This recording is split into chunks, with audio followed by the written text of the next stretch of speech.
तर अन्नपूर्णाताई त्यांची सगळी संपत्ती त्यांच्या लहान नातीच्या म्हणजे त्या मूर्ख अनिकाच्या नावावर करणार आहेत. रागिणीने जाळल्या गौरीच्या आठवणी.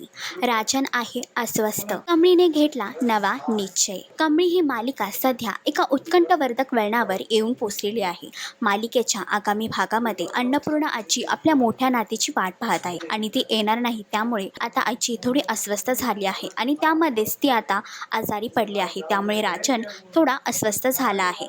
तर दुसरीकडे कामिनी आणि रागिणी या दोघींनी मिळून जो प्लॅन केला होता तो सक्सेसफुल झाला आहे आणि अशा रीतीने सगळी प्रॉपर्टी आता अनिकाच्या नावावरती होणार आहे. यातच अनिकाच्या नावावरती संपूर्ण प्रॉपर्टी होईल या भीतीने कमळीने एक निश्चय घेतला आहे आणि ती महाजन कुटुंबामध्ये मोठ्या नातीच्या रूपामध्ये एंट्री घेणार आहे. पण कमळी या सत्यापासून वंचित आहे की तीच खरी अन्नपूर्णा आजीची मोठी नात आहे. ती मोठी नात असल्याचं सत्य कधी समजेल का?